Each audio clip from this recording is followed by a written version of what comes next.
Mari kita berdoa. Siapkan hati yang penuh hormat di hadapan Allah, karena kita akan menyambut yang kudus daripada Dia. Mari kita berdoa. Bapa yang bertata dalam kerajaan surga, Bapa kami yang mulia yang kami kenal di dalam Tuhan kami Yesus Kristus, kami bersyukur kepadamu Bapa, hari ini adalah anugerah yang baru kepada kami sehingga dapat kami berkumpul bersama untuk bersekutu memuliakan nama-Mu. Kami yang hina, kami yang berdosa, dan kami yang pertama dari semua yang berdosa, datang ke hadapan-Mu ingin menerima yang kudus daripada-Mu, yaitu firman-Mu yang hidup.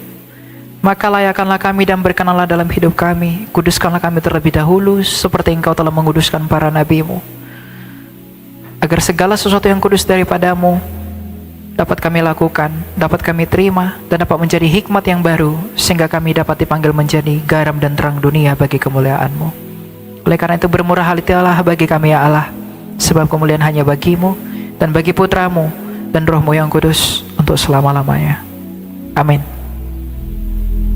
Ya, silakan duduk. Shalom. Shalom. Ini goyang-goyang ya. Oke, nggak apa-apa. Ya, kalau tadi pagi di Ion Sentul, saya membawa firman Tuhan berkaitan dengan ajakan Rasul Paulus bahwa semua orang harus menginjili. Ia berkata, celakalah aku jikalau aku tidak memberitakan Injil. Penginjilan bukan lagi suatu tentang panggilan, tapi adalah keharusan bagi setiap orang percaya. Maka kalau kita menyadari bahwa penginjilan itu bukanlah suatu panggilan, tetapi suatu keharusan bagi setiap orang yang dipanggil menjadi milik Kristus, maka sekarang di tempat ini saya akan berbicara hal-hal yang menghalangi kita untuk menginjili. Kalau tadi pagi kita berbicara tentang bagaimana sebenarnya orang percaya sebagai ekspresi kecintaan dan kasihnya kepada Kristus adalah sebagaimana yang diteladankan oleh Rasul Paulus, bahwa ia berkata, celakalah aku kalau aku tidak menginjili. Karena penginjilan bukan tentang suatu panggilan, tapi penginjilan adalah keharusan bagi orang percaya. Mengapa Rasul Paulus begitu semangat? Mengapa ia berkata bahwa penginjilan adalah suatu keharusan bagiku? Karena ia melihat sesuatu yang ada pada Kristus yang tidak ada pada hal yang lain, yang kemudian membuat ia berpikir bahwa Kristus, kebangkitannya dan kemenangannya adalah syarat yang satu-satunya dan mutlak di sepanjang semesta ini bagi keselamatan jiwa setiap manusia. Seorang Paulus yang adalah rasul yang begitu mulia, ia orang yang mengerti banyak tradisi Yahudi. Ia mengerti banyak kepercayaan orang Athena. Ia berhadapan dengan kekaisaran Roma. Ia mengerti ada begitu banyak dewa. Ada begitu banyak Tuhan orang Mesir. Ada begitu banyak Tuhan orang Tionghoa. Ada begitu banyak Tuhan dan dewa bangsa Arab. Ada banyak dewa-dewa di dunia ini. Tapi Rasul Paulus pada akhirnya sadar, ternyata satu-satunya yang tidak takluk kepada kematian itu hanyalah Kristus saja. Semua raja dari segala kerajaan, 4 binatang di dalam kitab Wahyu menyimbolkan 4 kerajaan yang terkuat di semesta ini. Neo-Babilonia, Persia, Yunani, dan yang terakhir Roma. Roma adalah kekaisaran yang paling kuat, tapi semua kaisar Roma juga mati di dalam tanah.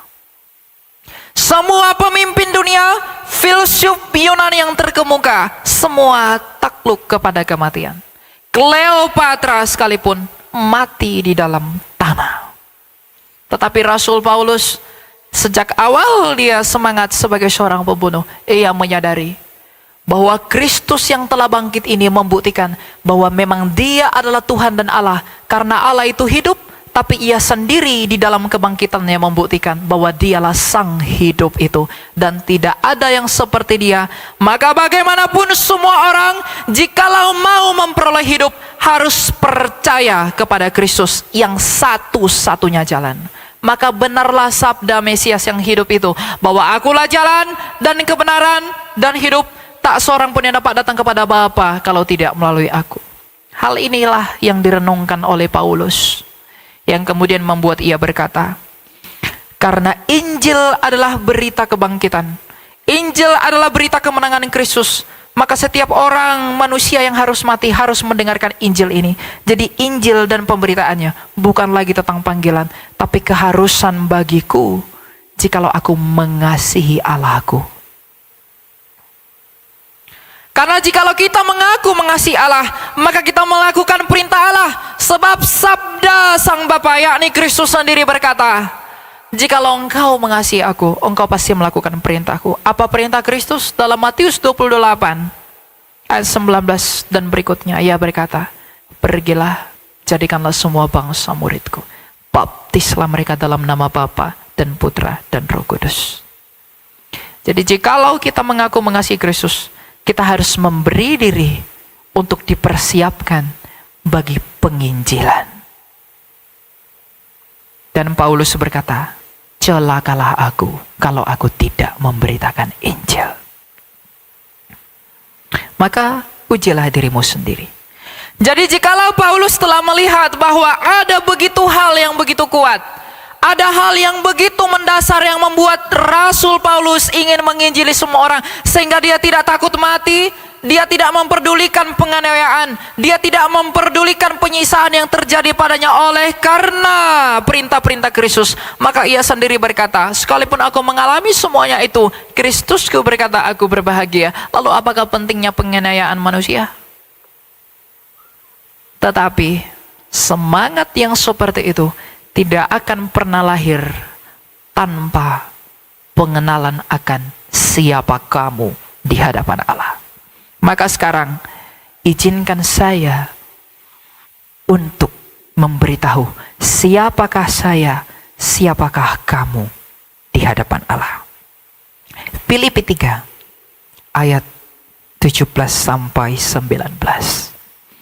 Saudara-saudara, ikutilah teladanku dan perhatikanlah mereka. Ini rasul yang sama, ia menulis dari penjara.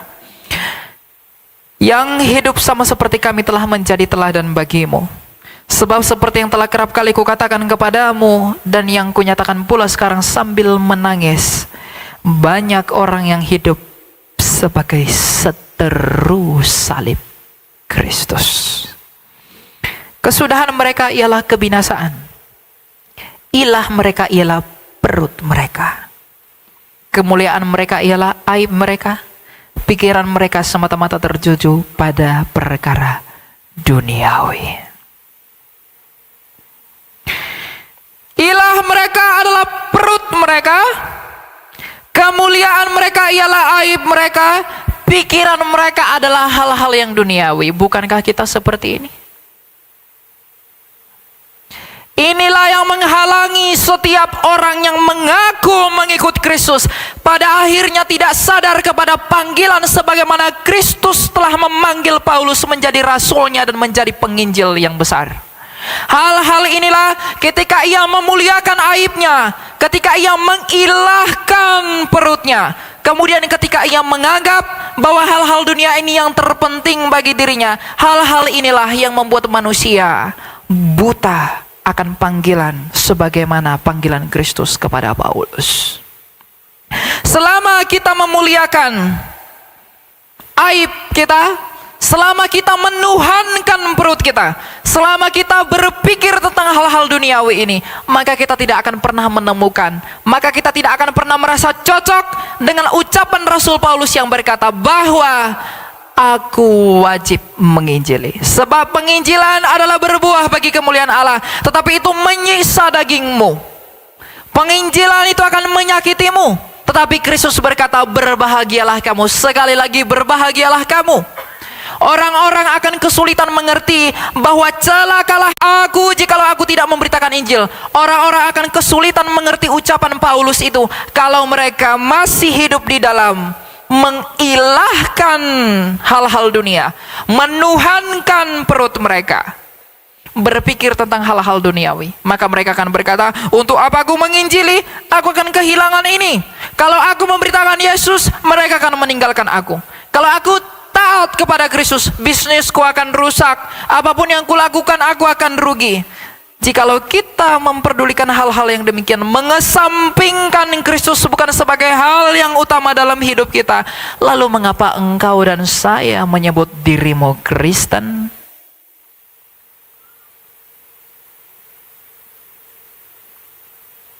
Apa arti menjadi Kristen itu?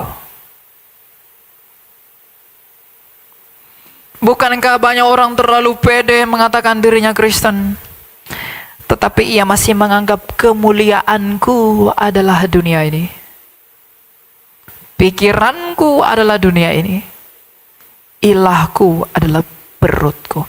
Maka demi perut orang menjual Kristus, maka demi tahta orang meninggalkan Kristus, maka demi hal-hal duniawi ini orang mengkhianati Kristus. Ajaran yang benar tentang mengapa kita menjadi Kristen dikesampingkan. Tetapi ajaran yang sejati, panggilan sebagaimana Kristus telah memanggil semua muridnya untuk turut serta mengambil bagian di dalam perjamuan yang kasih-Nya, tidak diberitakan. Pengkhianatan yang terlihat adalah pengkhianatan yang biasa, tapi pengkhianatan yang dari dalam oleh ideologi kekristenan yang menyimpang itu lebih berbahaya. Maka tak heran Rasul Yohanes berkata, antikristus itu datang dari dalam. Kalau kita menuhankan, mengilahkan perut kita, kalau kita menganggap dunia ini adalah kemuliaan kita, maka saya dan kamu adalah lawan seterunya salib Kristus. Sebab kita tidak akan bisa terbuka melihat apa yang telah Kristus lakukan. Kita tidak akan bisa mengerti bagaimana panggilannya kepada kita untuk turut menderita di dalam penderitaannya kalau kita masih tertutup dengan hal-hal seperti itu. Untuk itulah Rasul Paulus meneladani dan mengajarkan kita dalam hal ini. Ia sendiri orang-orang yang penuh dengan hal-hal yang gilang gemilang dalam pandangan dunia. Tapi ketika ia bertemu kepada Kristus, ia berkata, semuanya itu kau anggap sampah. Karena hidupnya bukan lagi dia, hidupnya adalah Kristus. Karena jikalau hidupnya adalah Kristus, maka ia tidak lagi bersuka cita karena apa hal-hal dunia yang menaungi dia, tapi ia bersuka cita karena ia tahu Kristusnya itu hidup. Kemenangan, kebesaran, keagungan dan kemuliaan Kristus itu harusnya menjadi dasar dari segala tindakan orang Kristen yang mengaku dirinya telah hidup dan menjadi manusia baru di dalam baptisan. Tetapi jikalau kita tidak berpikiran hal yang demikian, apakah kita sudah bersatu dengan Dia? Terlebih lagi anak-anak muda, sekalipun berdiri di sini, sekalipun main musik di sana, sekalipun kamu menyanyi di sini, sekalipun kamu menyambut tamu di sana, kalau itu kamu lakukan bukan dengan motivasi karena kecintaanmu kepada Kristus, tapi kamu melihat sesuatu yang lain yang hanya menyenangkan dagingmu, itu tak berguna. Bukankah orang yang Tuhan tolak adalah orang yang menyebut dirinya Tuhan? Perhatikanlah, wahai anak-anak muda. Kemudaanmu sekarang Tuhan izinkan bukanlah untuk memuliakan dirimu di dalam rangka mengejar apa yang dimaksudkan dari dagingmu. Karena saya pun adalah orang berdosa. Kamu adalah orang berdosa. Seperti Paulus telah mengaku, maka aku pun mengaku, akulah yang pertama yang paling berdosa. Tetapi apakah kita sadar akan hal itu yang membawa kita kepada sikap meminta belas kasih kepada belas kasih Tuhan, agar Ia yang mengaruniakan kita hikmat yang baru, agar kita mengerti mana yang seturut dengan pikiran Kristus, mana yang berlawanan dengan pikiran Kristus, yang dengan demikian kita menjadi lawan salibnya Kristus. Anak-anak muda, kamu dipanggil bukan untuk hidup di dalam kemudaanmu, menyanyiakan waktumu, sebab banyak orang yang lebih muda dari kamu telah mati, dan ketika dia mati, tidak ada kemuliaan di wajahnya. Semua orang akan berlalu. Tapi sekarang, bayangkanlah, pikirkanlah, ketika kita mati, apakah yang akan kamu jawab ketika kamu berhadapan dengan tahta pengadilan Kristus? Ketika Elia mati, saya mati, lalu saya berhadapan dengan Kristus. Wahai Elia Myron, apa yang telah kamu lakukan bagiku di dalam anugerah yang kuberikan bagimu? Apakah yang akan kujawab? Wahai engkau anak muda, aku telah memberikan engkau banyak privilege, memberikan engkau fasilitas, hidup terlahir dari keluarga yang baik, hidup terlahir dengan hal-hal seperti ini. Maka sekarang ketika engkau mati, apakah yang udah engkau lakukan bagiku? Ketika Kristus mau mempertanyakan itu, apakah yang akan kamu jawab? Ujilah dirimu sendiri. Dengan demikian saya pun menguji diri saya sendiri. Maka kalau kita tidak tahu apa yang akan kita jawab, maka mulai sekarang benarlah perkataan Paulus. Penginjilan adalah keharusan bagiku. Bukan dunia ini adalah kemuliaanku. Aku tidak bermahkotakan hal-hal yang dipandang dunia ini hebat, sebab Kristus sendiri tidak datang dengan semua kemuliaan dunia ini. Karena ia sendiri bersabda, kerajaanku bukan dari dunia ini. Mengikut Kristus itu tidak akan pernah dengan jalan menjadi sama seperti dunia. Banyak anak-anak muda berpikir dengan menjadi sama seperti dunia, mengikuti gaya hidup dunia, maka saya bisa menjadi berkenan di hadapan Kristus. Tidak. Karena lawan Kristus adalah dunia. Apakah Anda sadar baru-baru ini banyak sekali fenomena orang meninggalkan Yesus? Murtad menjual Yesus. Demi apa? Demi uang. Demi harta. Demi tahta. Demi wanita. Dan demi banyak hal yang memuaskan keinginan dagingnya. Tetapi Paulus berkata, kesudahan mereka ialah kebinasaan. Orang jual Yesus, orang tinggalkan Yesus demi harta, demi tahta, demi dunia dan lain sebagainya. Itu adalah hal yang membinasakan mereka. Mereka berusaha mengejar semuanya itu agar hidup lebih lama. Sebenarnya tujuan mereka adalah kebahagiaan, agar mereka punya uang yang banyak. Bagaimana caraku punya uang yang banyak? Aku meninggalkan Yesus agar aku bebas mengumpulkan uang. Yang dengan uang itu ketika aku sakit, aku bisa pergi ke rumah sakit yang termahal agar mengobati aku, memberikan aku obat suplemen agar aku semakin panjang umur. Dia lupa kalau bagaimanapun ia akan mati. Seharusnya kalau tujuan hidupmu adalah memperoleh hidup, bukankah sebenarnya tidak ada alasan bagimu menolak Kristus, sebab hanya dialah satu-satunya yang telah hidup. Jadi kalau orang menjual Yesus demi memperjuangkan hidupnya, kamu sedang ditipu oleh iblis. Karena yang kamu percayai di luar Kristus, bukankah mereka semua sudah mati? Apa yang orang mati bisa lakukan buat kamu? Jadi kalau anak-anak muda berpikir, enggak apa-apa, aku menjual Yesus, yang penting aku berbuat baik, yang penting aku berkenan dengan keluargaku. Tapi apakah engkau berkenan di hadapan Allah? Tidak ada yang berkenan. Saya sama sekali tidak berkenan di hadapan Allah. Kamu pun tidak berkenan di hadapan Allah. Maka kita meminta belas kasih Allah, tetapi jangan sengajakan dirimu untuk tidak diperkenankan oleh Allah dalam maksud bermusuhan dengan Dia dengan menjadi musuh salib Kristus, dengan murtad dari Dia. Jadi kalau ada orang meninggalkan Kristus demi hal-hal yang lain di dunia ini, sungguh malang, sungguh kasihan. Dan kita semua harus memberi doa untuk mereka. Kalau ada keluargamu sudah meninggalkan Yesus, doakan mereka. Jangan hakimi, meskipun engkau tahu mereka akan binasa, tapi doakan. Karena bagaimanapun, pada akhirnya mereka akan berhadapan dengan pengadilan Tuhan. Maka sekarang, saudara-saudara, pikirkanlah, apakah yang kamu anggap sebagai kemuliaanmu? Kamu begitu terobsesi dengan barang baru, terobsesi dengan wanita cantik, terobsesi dengan pria yang tampan, terobsesi dengan uang yang banyak. Tapi apakah kamu pernah terobsesi dengan kemuliaan Kristus? Pernahkah kamu terobsesi dengan kemenangannya itu?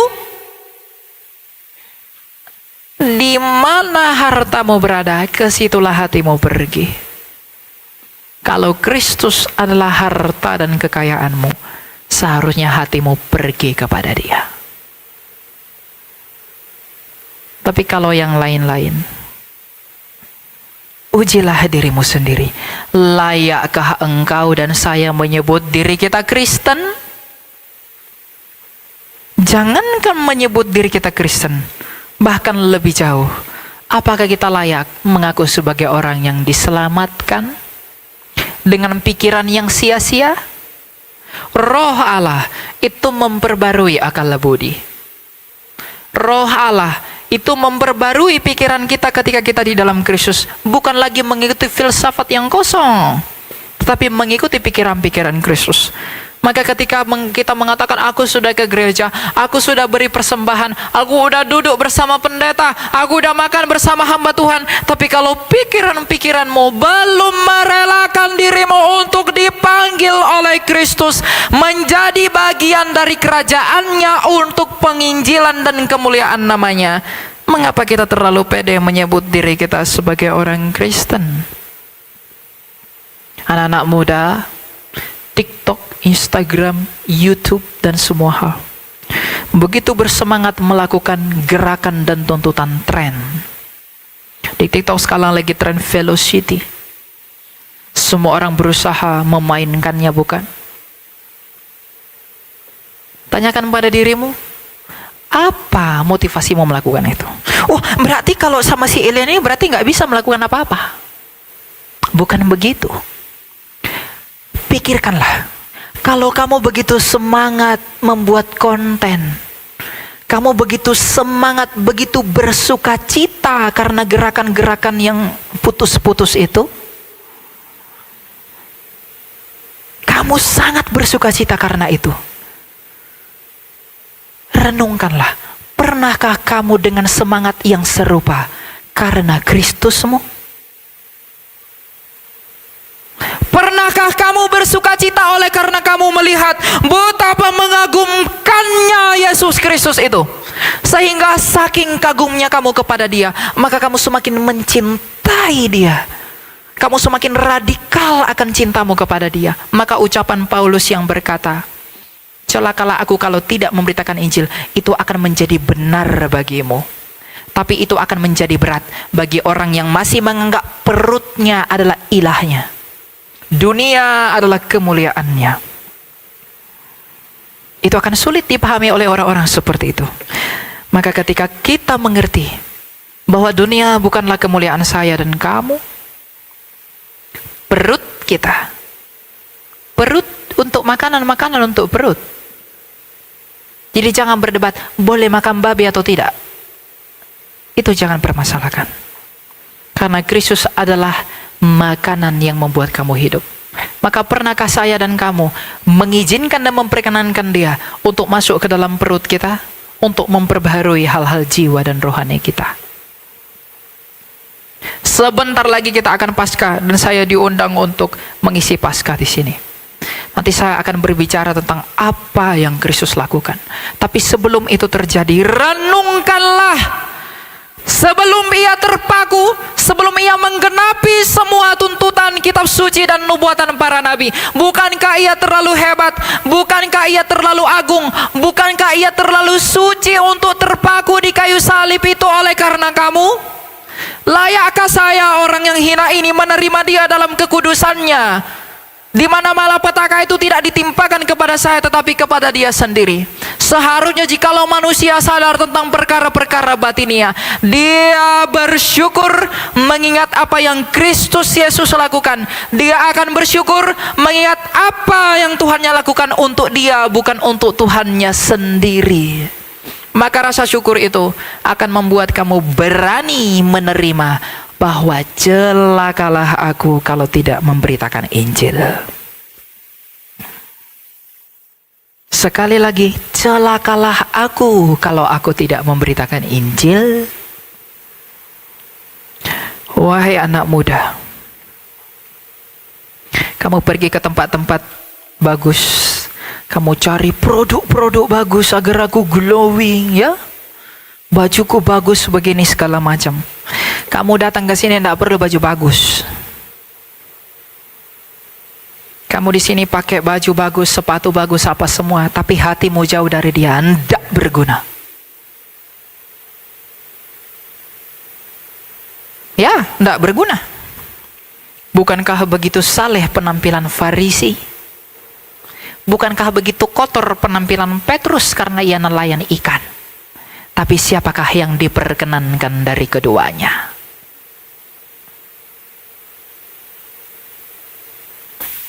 Jangan fokus untuk memuliakan hal-hal dunia ini. Tapi fokuslah tentang apa? Pulang dari sini, masuklah ke kamarmu, berdoalah kepada Tuhan. Katakanlah, Tuhan, apakah yang akan kujawab di hadapan pengadilan-Mu ketika aku mati? Ingatlah selalu akan kematian kita, agar kita tidak bermain-main di dalam setiap langkah. Kalau kita mengerti bahwa betapa cepatnya orang akan meninggalkan kita setelah kematian kita, betapa cepatnya orang melupakan kamu setelah kematianmu, engkau tidak akan mau melakukan apapun selain daripada yang Allahmu sukai. Karena setelah kamu mati, kamu hanya berurusan dengan Dia. Maka sekarang, siapakah manusia sebenarnya? Siapakah saya, Elia Myron, sehingga saya harus dilihat oleh Allah? Saya setiap hari hanya merancangkan yang buruk, sedangkan Ia sibuk merancangkan yang baik. Ia melakukan hal-hal yang mulia, dan saya hanya membalas dengan dosa. Pernahkah kita mengakui hal seperti itu di hadapan Allah? Kalau tidak pernah, mengapa kita menyebut diri kita Kristen? Aku menjadi Kristen karena aku ingin menjadi kaya mengikut Dia. Aku menjadi Kristen agar aku memiliki apa yang tidak aku miliki, agar aku memperoleh penghiburan dagingku. Maka kamu tidak mengerti apa makna menjadi Kristen itu. Menjadi Kristen itu adalah dibakar di dalam api oleh iman dan rahmatnya Kristus, agar semuanya murni demi memasuki perjamuan kasih-Nya dalam kekekalan. Iman itu kita gunakan sebagai perisai. Iman itu kita gunakan sebagai estafet, di mana setiap hari kita membawa iman itu menjadi kekuatan kita, melawan hawa nafsu kita, melawan kedagingan kita, melawan pikiran-pikiran yang tidak berkenan di hadapan Kristus. Yang dengan demikian kalau itu terjadi, maka kita sendiri akan berkata, aku tidak peduli pada hidupku karena aku bukan lagi aku, tapi aku adalah Kristus. Jadi jikalau kita semua harus memberi diri bagi kemuliaan dan pewartaan Injil, maka bukankah seharusnya kita tidak perlu memusingkan soal penghidupan kita? Karena Paulus menasihati Timotius, seorang prajurit yang berkenan bagi Allah adalah prajurit yang tidak memusingkan penghidupannya agar ia berguna bagi komandannya. Maka ini menjadi pertanyaan buat pelayan-pelayan yang di sana, yang di situ, termasuk saya pribadi. Saya menunjuk satu kepada kamu, 3 tangan saya menunjuk saya. Artinya pertanyaan ini buat semua orang. Apakah motivasimu melayani Allah? Kalau kita dipanggil untuk menginjili, kalau kita dikatakan oleh Rasul Paulus, celakalah aku kalau aku tidak menginjili, karena itu adalah keharusan bagiku, maka ucapan yang keluar dari Rasul Paulus itu, bukankah seharusnya motivasi kita harus sama dengan motivasi Paulus? Apa motivasi Paulus ketika berkata hal itu? Simple, bahwa hidupku bukan lagi aku, hidupku adalah Kristus. Karena dia tahu kalau hidupku adalah aku hanya akan ditelan oleh tanah.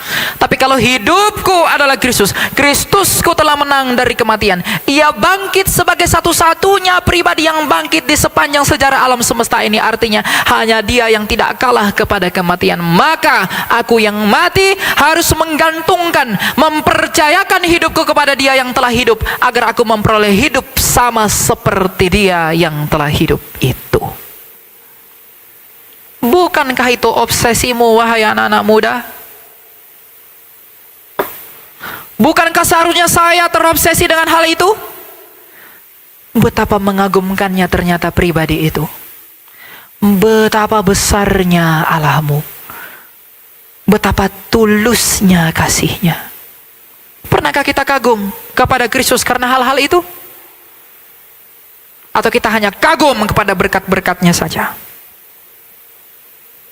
Kita hanya kagum pada hal yang tampak, tapi kita tidak kagum kepada apa yang tidak kelihatan, yang dilakukan secara misteri di dalam kerajaannya.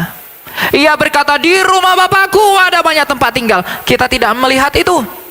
Tetapi bukankah hal itu seharusnya mengagumkan kita? Betapa murah hatinya Kristus itu. Ia telah mempersiapkan yang terbaik bagiku, sedangkan aku ini bukanlah apa-apa. Apa susahnya Tuhan itu membinasakan kita semua? Ia menciptakan manusia yang lain, Bapak Ibu. Tapi ia tidak mau. Karena sekalipun kita ini hina, kita ini berdosa, Dia setia pada janjinya, agar kita dipulihkan menjadi anggota kerajaannya.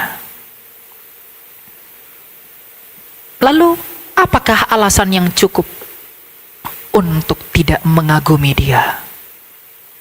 Lebih dari apapun. Inilah sumber kekagumanmu, sebagaimana semua murid telah kagum kepada karya keselamatan Kristus. Ketika Petrus berkhotbah di Roma, sementara ia disalibkan terbalik, ia masih tetap menginjili. Sementara tubuhnya dicabik-cabik, ia tetap memberitakan Injil. Paulus ketika juga mati martir, selama ia dipersekusi, ia juga memberitakan Kristus. Ketika Bartolomeus dengan demikian, Bapak Gereja Irenaeus, Polikarpus, dan juga Yohanes dan lain sebagainya, ketika mereka memberitakan Kristus, bahkan ketika mereka dianiaya, mereka masih menyempatkan, menunjukkan, mengekspresikan kebanggaan mereka kepada Kristus dengan mewartakan Injil yang mulia itu. Tapi kita sekarang bukan dalam sedang penganiayaan, kita sedang hidup enak-enak, kita sedang hidup nyaman, tapi mulut kita tidak mau memberitakan Injil. Bukankah saya dan kamu seharusnya malu kepada para rasul itu? Mereka sambil dianiaya beritakan Injil, tapi saya dan kamu hanya duduk-duduk di dalam mobilmu, di dalam rumahmu, tapi mulutmu dan mulutku tidak mau memberitakan Injil. Bukankah kita harusnya malu?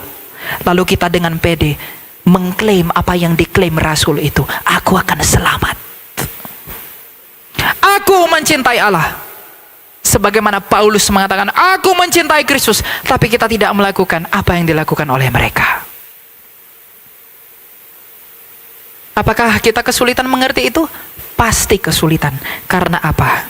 Karena bagi orang tertentu, dunia ini masih kemuliaannya, perutnya masih menjadi ilahnya, dan dunia ini menjadi mahkotanya. Selama itu tidak dilepas, jangan berharap akan memiliki pengertian tentang mengapa Injil dan kabar baik itu harus diberitakan. Karena itu saudara-saudara, sebagaimana Paulus Rasul kita yang mulia telah menasihatkan, maka melalui surat Rasul Paulus ini, aku juga menasihatkan diriku sendiri dan kamu, setialah di dalam Kristus. Bukan hanya setia, menginjililah. Kamu di pemerintahan, kamu di tempat artis, kamu selebgram, kamu tiktokers, kamu apapun yang kamu lakukan dalam hidupmu. Kekristenan itu bukan tentang, oh my God, Jesus loves you. Bukan itu. Kekristenan itu, kamu akan mati, tapi Kristus datang menjadi kabar Injil sukacita bahwa Dia telah hidup. Kamu harus percaya kepada Dia agar kamu memperoleh hidup. Itu yang harus kita beritakan. Apakah orang akan benci saya? Bukan akan, pasti membenci kamu. Karena mereka itu adalah bagian dari kerajaan yang melawan Allah. Setiap yang tidak terlahir dari Allah akan melawan pemberitaan tentang Allah. Maka tidak heran banyak orang Kristen, para penginjil dikejar-kejar, mau dibunuh, mau dicaci, mau dimaki. Apakah kita tidak sadar betapa banyak orang Kristen Koptik di Timur Tengah telah dibunuh oleh pasukan-pasukan yang membenci Allah. Tapi bagi saya, mereka sangat berbahagia karena Tuhan mengizinkan mereka untuk mati dalam keadaan seperti itu. Doa saya kepada Allah, saya juga pengen seperti itu. Saya mengatakan ini bukan dengan maksud lihatlah saya, bukan. Tapi apa? Cita-cita dari jiwa yang merenungkan betapa besarnya Kristus itu adalah pertemuan dengan Dia dalam kesegeraan. Sama seperti Rasul yang telah mati demi Kristus, maka Tuhan, izinkanlah aku mati di dalam pewartaan-Mu. Kalau kamu belum bersedia, enggak apa-apa. Enggak semua orang dipanggil untuk itu.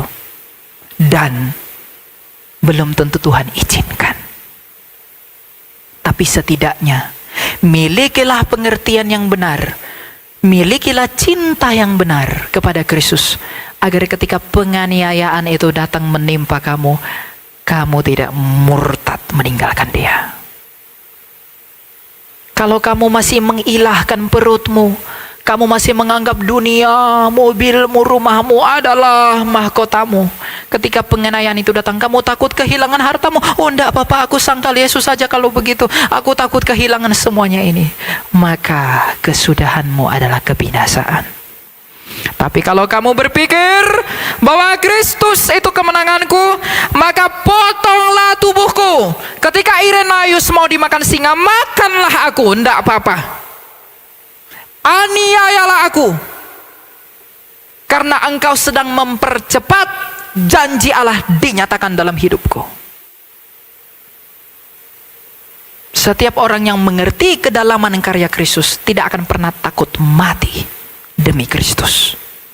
Makanya dalam 1 Korintus 15 Paulus berkata, di manakah sengatmu maut? Orang semua takut mati, pergi ke rumah sakit yang mahal ini semua takut mati. Kita tidak perlu takut mati, tapi jangan cari mati. Tidak boleh. Kata si Elia, mati aja. Kamu nanti keluar dari sini ke depan Plaza Indonesia itu, ada mobil lalu kamu tabrakan dirimu. Itu salah.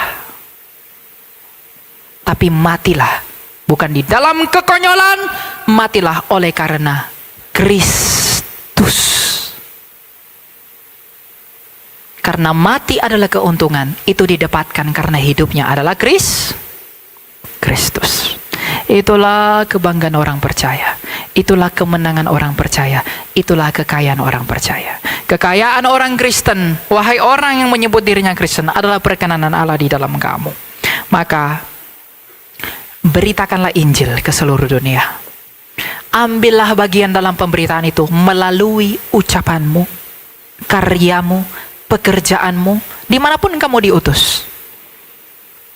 Agar ketika kamu berhadapan dengan pengadilan Tuhan, Ia bertanya dalam keagungannya, wahai engkau, apakah yang sudah engkau lakukan buatku dari anugerah yang telah kuberikan kepadamu?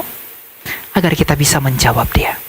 Apakah yang akan kita jawab di hadapan Raja yang tak berkebinasan itu nanti?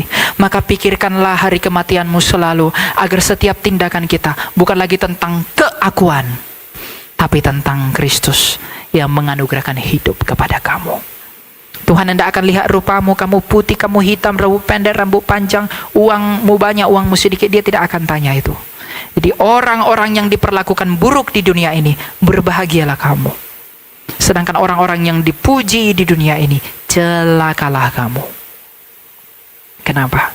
Semakin kamu menginginkan pujian dunia, maka semakin kamu jauh dari Allah.